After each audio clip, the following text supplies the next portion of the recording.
Hello everybody and welcome again to another lecture of Learn with VD. In today's lecture we are going to see perimeter and area of standard 7th and exercise number 44.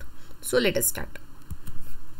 So see first question, if the length and the breadth of a rectangle is doubled, how many times perimeter of old rectangle will that be of the new rectangle? म्हणजे काय तर समजा जुना rectangle आहे आणि म्हणजे एक rectangle दिलाय त्याचा एरिया काय त्याचा लेंथ आणि काहीतरी ब्रेडथ आहे ती किती आहे ती बघूया. So let the length and the breadth of the old rectangle be x and y. Length x आहे ब्रेडथ y. विषय संपला. आता आपल्याला काय करायचं ह्याचा पहिला आधी पेरिमीटर काढून घेऊया. मग आपण पुढचा प्रश्न काय करायचा आहे तो बघूया. त्याचा पेरिमीटर काय येणार बघा. Perimeter of old rectangle formula काय ओल्ड रेक्टँगल असू दे की कुठलाही न्यू असू दे कुठलाही रेक्टँगल असू दे त्याचा फॉर्म्युला काय पेरिमीटरचा बदलणार नाहीये.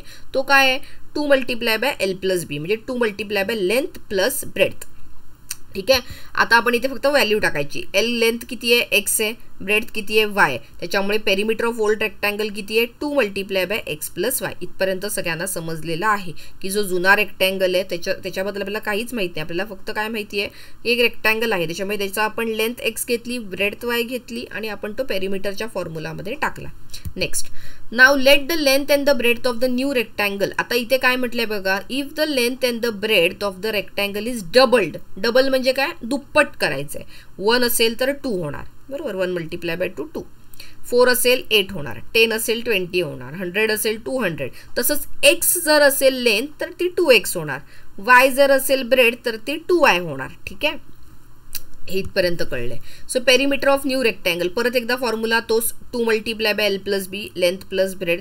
पण आता जसं पहिल्या याच्यात ओल्ड रेक्टँगलसाठी तुमची लेंथ किती होती x होती ब्रेडथ किती होती y होती. तसंच आता नवीन रेक्टँगलसाठी तुमची लेंथ काय होणार आहे 2x आणि 2y. So 2x + 2y. आता नेक्स्ट आता काय केलं हा जो 2 ह्या दोघांमधनं आहे तो काय केला आपण कॉमन काढला बाहेर काढला बरोबर. पण हा कोणाचा फॉर्म्युला झाला बघा आता तुमच्या लक्षात येईल. हा जर मी बाहेर काढला तर 2 हे हा जाऊ दे हा पहिला 2 विसरूनच जा. 2 × x + y हा इकडे दिसतोय की नाही तुम्हाला हा कोणाचा आहे पेरिमीटर ऑफ ओल्ड रेक्टँगल. हा आपल्याला काय मिळाला कोणाचा perimeter of old rectangle. So 2 × perimeter of old rectangle वरूनच इथनच मिळालं काय बाकी कुठनं बाहेर आपण आणलंच नाहीये.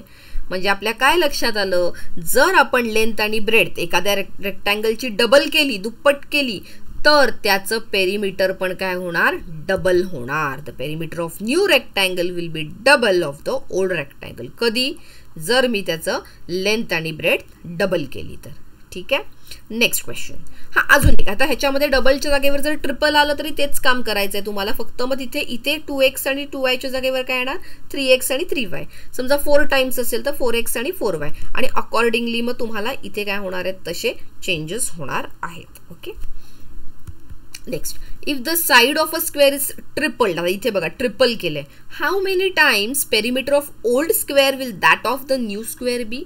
मग तेच आता काम पहिलं let the side of the old square be x. जुना एक स्क्वेअर आहे जुना म्हणण्यापेक्षा तो एक ओरिजिनल स्क्वेअर आहे. ओरिजिनल किंवा ओल्ड म्हटलात तरी चालेल न्यूला न्यू ओरिजिनल स्क्वेअर म्हटलात तरी चालेल.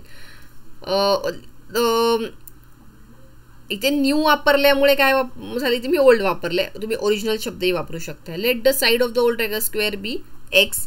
सो पेरिमीटर काय असणार आहे 4 × side that is not going to change. कुठलाही स्क्वेअर असू दे ओल्ड असू दे न्यू असू दे कुठल्याही प्रकारचा असू दे तर the perimeter formula is going to be same 4 × side.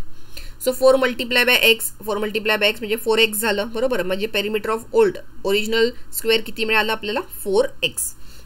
Next let the side of the new square be 3x. आता ट्रिपल करायचं आहे मग अशी डबल होतं म्हणून 2x घेतलं. आता ट्रिपल आहे म्हणून 3x घेतलं. 4 टाइम्स असेल तर 4x घेऊया 10 टाइम्स असेल तर 10x depending on the question.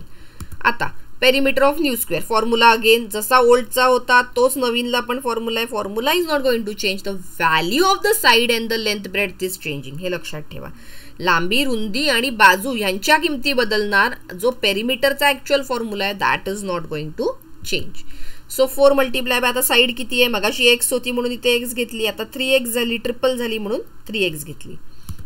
आता 3 बाहेर काढला आणि 4 आत टाकला. मग 4x हा कोणाचा फॉर्म्युला आहे 4x तर पेरिमीटर ऑफ ओल्ड स्क्वेअर आहे. So 3 × perimeter of old square. म्हणजे हे हा जो क्वेश्चन हा जो पार्ट आहे हा सेकंडला स्टेप आहे हीच फक्त महत्वाची आहे ऍडजस्टमेंटची. So perimeter of new square is going to be 3 times of the perimeter of old square. म्हणजे जर मी साईड ट्रिपल केली तर माझं पेरिमीटर पण काय होणार आहे, ट्रिपल होणार आहे. So thank you.